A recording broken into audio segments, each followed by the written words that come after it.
Hello friends, आज मैं आपके लिए लेकर आया हूँ महिंद्रा XUV 3XO का इंटीरियर रिव्यू। तो वीडियो स्टार्ट करने से पहले मैं आपको बता देता हूँ कि ये महिंद्रा XUV 3XO का पेट्रोल वेरिएंट का टॉप मॉडल है विद ऑटोमेटिक ट्रांसमिशन। तो चलिए देखते हैं इसमें क्या क्या फीचर्स दिए हुए हैं, क्या कंट्रोल्स दिए हैं, कैसा दिखता है इंटीरियर। तो चलिए स्टार्ट करते हैं स्टीयरिंग व्हील से। देखते हैं स्टीयरिंग व्हील पे क्या क्या कंट्रोल्स और फीचर्स दिए हुए हैं। तो फ्रेंड्स देखिए, कुछ ऐसा दिखता है Mahindra XUV 3XO top model का स्टीयरिंग।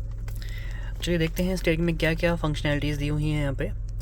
सबसे पहले तो आप देखिए स्टीयरिंग पे लेफ़्ट साइड में यहाँ पे आपको वॉल्यूम कंट्रोल्स दिए हुए हैं, जहाँ पे आपको वॉल्यूम अप डाउन करने के लिए, कॉल रिसीव करने के लिए, कॉल डिस्कनेक्ट करने के लिए, माइक यूज़ करने के लिए ऑप्शंस दिए हुए हैं। अब जरा देखते हैं राइट साइड में आप देखें तो यहाँ पे आपको क्रूज़ कंट्रोल्स के ऑप्शंस दिए हैं, जहाँ पे आपको क्रूज़ कंट्रोल का मोड सेलेक्ट करने का ऑप्शंस दिया है, ऑटोमेटिक क्रूज़ कंट्रोल ऑफ करने का ऑप्शंस दिया है, रिज्यूम करने का ऑप्शंस दिया है। चलिए अब देखते हैं यहाँ पे डैशबोर्ड में और क्या क्या फीचर्स दिए हैं। तो देखिए यहाँ पे ऑप्शंस दिया है आपका हेडलैम्प ऑपरेट करने का, जहाँ पे आपको automatic high beam, low beam के ऑप्शंस दिए हैं। साथ ही में आपको दिया हुआ है एक दूसरा बटन फॉग लैम्प ऑपरेट करने के लिए। यहाँ पे आप फॉग लैम्प ऑपरेट कर सकते हैं, यहाँ भी आप high beam, low beam use कर सकते हैं। अगर हम लेफ़्ट साइड में देखें, यहाँ पे आपको दिए हैं options front wiper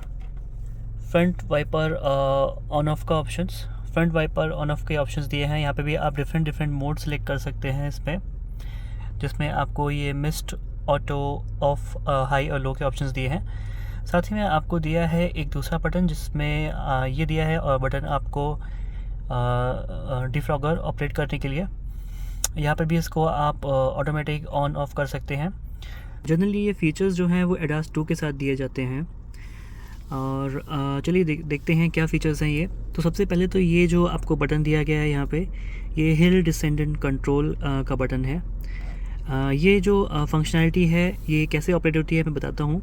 for example, अगर कभी आप किसी हिली टेरेन में ड्राइव कर रहे हैं और आप हिल से नीचे की तरफ आ रहे हैं, तो अगर आप ये फ़ीचर यूज़ करते हैं तो आपकी जो गाड़ी की स्पीड है वो मैक्सिमम 15 और 20 किलोमीटर पर आवर पे आपकी स्पीड रिस्ट्रिक्ट हो जाएगी। कितना भी शार्प स्टीप हो, आपकी गाड़ी जो है वो आउट ऑफ कंट्रोल नहीं होगी, उसकी स्पीड आउट ऑफ कंट्रोल नहीं होगी। आप ये जो फंक्शनैलिटी है इसको ओवरराइड कर सकते हैं एक्सीलरेटर या फिर आप ब्रेक पेडल को प्रेस करके। अगर आप ब्रेक पेडल या एक्सीलरेटर प्रेस नहीं करेंगे तो ये ऑटोमेटिक आपकी जो स्पीड है वो 15 या 20 किलोमीटर पर आगे पे रिस्ट्रिक्ट हो जाएगी। तो दूसरा फीचर ये जो दिया है इसमें, ये स्टार्ट एंड स्टॉप बटन वाला दिया है। ये आपको महिंद्रा की ऑटोमेटिक कार्स में मिलेगा। तो इस फीचर से क्या होता है कि अगर आप ट्रैफिक में ड्राइव कर रहे हैं, या फिर अगर आप कभी ट्रैफिक सिग्नल पे खड़े हुए हैं, या फिर बहुत ज़्यादा ट्रैफिक है वहाँ आप ड्राइव कर रहे हैं, तो जनरली क्या होता है कि जब आप अपना ब्रेक जो है वो प्रेस करते हैं और अगर आप ऑटोमेटिक कार्स में गियर शिफ्ट नहीं करते हैं तो आपकी जो कार है वो बंद हो जाती है। तो उस चैलेंज को ओवरकम करने के लिए यहाँ पे फीचर दिया गया है। अगर आप इस फीचर को यूज़ करते हैं, आपको ये बटन अगर प्रेस करते हैं, तो क्या होगा कि जैसे ही आप अपना ब्रेक पेडल प्रेस करेंगे तो आपकी जो कार है वो बंद हो जाएगी, और जैसे ही आप अपना ब्रेक पेडल रिलीज़ करेंगे आपकी जो कार है वो ऑन हो जाएगी। आपको बार बार गियर शिफ्ट नहीं करना पड़ेगा।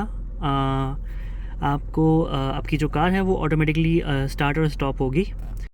तीसरा फीचर जो दिया गया है यहाँ पे, ये बटन, ये है आपका इलेक्ट्रॉनिक स्टेबिलिटी प्रोग्राम को ऑन ऑफ या ऑफ़ करने के लिए। तो चलिए बात करते हैं क्या है ये इलेक्ट्रॉनिक स्टेबिलिटी प्रोग्राम फीचर। सो इस फीचर में ये होता है कि अगर आपकी गाड़ी किसी स्किड हो रही है, या फिर अगर आपकी गाड़ी आउट ऑफ कंट्रोल हो रही है, आपका स्टीयरिंग का अगर डायरेक्शन लेफ़्ट में है और आपकी गाड़ी एक्सटर्नल फोर्स की वजह से राइट साइड में जा रही है, तो जो आपका ADAS है, ADAS 2, वो आपकी गाड़ी को सेंस कर लेगा, आपका स्टीयरिंग की पोजीशन और आपकी गाड़ी की जो पोजीशन है उसको सेंस करके वो आपकी गाड़ी को ऑटोमेटिक ब्रेक लगा देगा, आपकी गाड़ी को कंट्रोल कर लेगा। तो कभी भी जब आप स्नो वाली एरिया में अगर ड्राइव कर रहे हैं तो आप इसको ऑन करके रखिए, जिससे क्या होगा कि अगर कभी आपकी गाड़ी स्किड होती है तो जो ADAS है वो आपकी गाड़ी को ऑटोमेटिक कंट्रोल कर लेगा। आपको मैनुअली ब्रेक नहीं प्रेस करने पड़ेंगे, क्योंकि जनरली ऐसी सिचुएशन में जो रिएक्शन टाइम होता है वो बहुत कम होता है। और अगर फ्रैक्शन ऑफ सेकंड में भी अगर डिले होती है आपको, तो आपका आपकी गाड़ी कोलाइड हो सकती है। तो उस सिचुएशन को अवॉइड करने के लिए आप ये फीचर यूज़ कर सकते हैं।